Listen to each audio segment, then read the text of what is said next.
Have you ever hated something and actually loved it at the same time? This is one of those movies. This is one of the wokest movie I think of the decade. This is one of those movies that feel like it was designed to be provocative. This is one of those movies that feels like it was written by marketers. Or there were a lot of notes from the marketers. Do this, do this, do this. This is what we stand for. Do not do this. It feels like it comes from a person who is thinking about creating a fuss on the internet.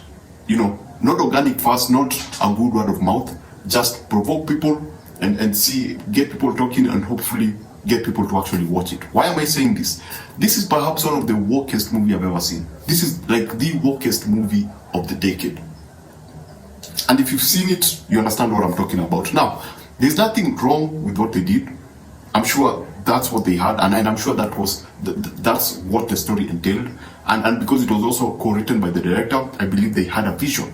And so when the vision came out, I am one of those people who enjoy movies that stay away from social commentary. Why? Because the world in itself is a social commentary. There are people screaming. The news is social commentary because there are people who are preaching what Twitter, it's social commentary. It's all there on your face, and we go to movies to escape. So going into this movie, I was like, walking out of this movie, I was like, this perhaps is the worst feeling that I have, because now I feel like I've been watching the news and the world and people preaching on screen for like 2 hours. So yeah, this was not a really cool movie. I'm not saying that I hated it. It was pretty entertaining, but when I walked out, it felt like, have you ever seen one of those clickbaits on YouTube that you actually click on, find out that it has nothing with what was on the thumbnail, but you still enjoy it, and when you're done you feel like you've been cheated? This felt the same way. So Barbie, apart from all those things, and the way I feel, because you know it's a movie that's open to everyone in the world, and I'm not the only person in the world, there are other people in the world.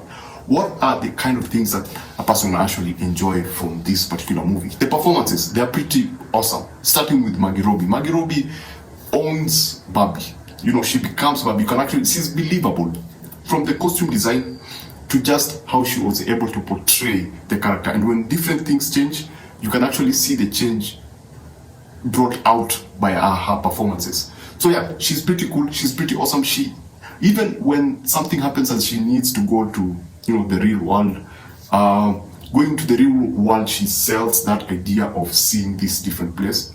And it was actually fun following her as a character from Barbie. And at no point did I think, wow, Margot Robbie actually looks good. There are points I was like, yeah, actually that is Barbie. The other person is Ryan Gosling as Ken. The main Ken. Because this is Barbie 1, and Barbie 1, the male people are called Kens. But we have this one Ken that we're following, who is played by Ryan Gosling. He was charming. He's a pretty interesting character to follow because he has his own arc. He has his own story. He is a catalyst to something that happens in the middle and the end of the movie. He plays a very big part in making something happen, because something happens within the world. We move from, let me just call it, to move from Barbie to Ken in terms of worlds. Kate McKinnon as Weird Barbie was the other part of this movie that I really enjoyed, because she's not like the other Barbies. She's gone through a lot, let me put it that way. And for me, she was far more the most interesting part, the funniest and the most interesting part of this movie. The other thing I liked, and you might like about this movie, is that there's a very strong sense of direction. It's directed by Greta Gerwig, who also directed The Lady Bird, a movie that I absolutely enjoyed. And yes, I actually went into this because I knew that she was directing it. Apart from Ryan Gosling and Margot Robbie, when you combine those two and the director, a very unique director, you get a very, I thought I was going to get a very creatively unique product. If you were to see The Matrix in the 90s, if you were to go back to the 90s and see The Matrix, you can easily tell it apart from all the other movies because of how it looks like. And that's the other thing that they did very well in this movie. Just the cinematography, especially when you went to Barbie 1. Everything is colorful, everything pops. The set designs, you know, the structures, like Weird Barbie's house is a very unique looking structure. You know, I love the way it looked. I love the way they use color. I love how color just feels in this movie. And when you go to different places, it feels different. There's that competent understanding of how to use color to tell stories. So this, and you know, movies is visual storytelling, and they actually did it very, very well in this movie. And the other thing is, there is a lot of music within there. It almost feels like a musical, but it stands on its own. But I love the element of music and how it was used in this movie. So just outside that, so okay, let's talk about the woke stuff. I didn't like the social commentary in this movie. I'm a very basic person. I pay to go to the movies to be entertained. I go to the movies to escape from reality, not to have reality reflected back at me. I know reality movies sometimes are a reflection of what is happening in the real world. I don't care for that garbage. I just want to see original, well done stories. This, in terms of, there's a story, there's a core story. Each character has their own arcs. I love that. I love the fact that they put attention to that. But the general story is absolute garbage. It's one of the laziest way to tell a story. It's one of the it was basically written by people who went like, oh, so we have this idea, we need to sell the stories. How can we market it? Without even thinking about the story in itself.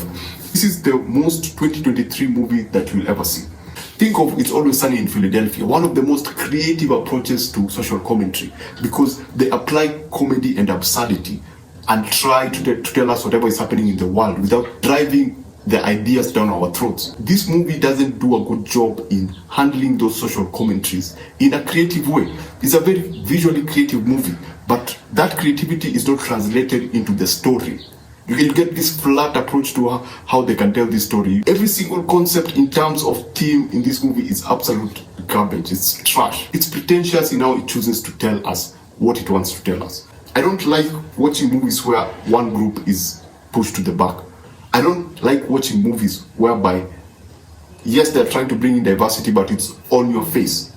There's something I like to call the diversity assembly, whereby a shot is structured in a way that you'll see diverse people around, but they will not add value to the story.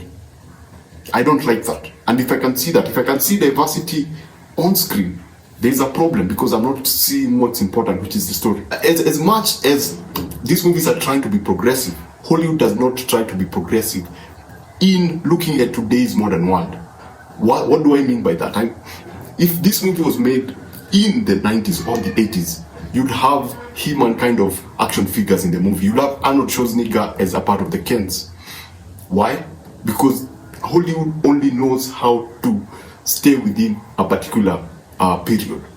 It's all about trends. And today, the trend is about equality, diversity, and all that shit. There's nothing wrong with that. But if it's done properly, there will be no problem. But if it's lazily done, Across the Spider-Verse did it very, very well, because it was never on your face. It was not done, it was not obvious. It was not on your face. This movie, it's literally on your face. It's trying to be absurd about it. So yeah, that's one of the aspects that I truly did not like about this film. So my rating, I would give this a 1 out of 5 in regards to cinema, because I didn't pay to see this. I actually felt insulted because I paid to see this and to realize it's just Twitter and TV on screen, and it's not done creatively. When it comes to streaming, this would work perfectly on Netflix because it feels in line with what Netflix would do. I would give this a 3 if it was on Netflix. If I saw if I didn't have to go to the theater and pay to actually see this, if I saw this at home on streaming, I would give it a 3. It's a very entertaining movie, but it does not belong in the cinemas. So that's my review of Barbie. Remember to watch what you enjoy and enjoy what you watch. Thanks for watching. Subscribe if you haven't, and I'll see you on the next one.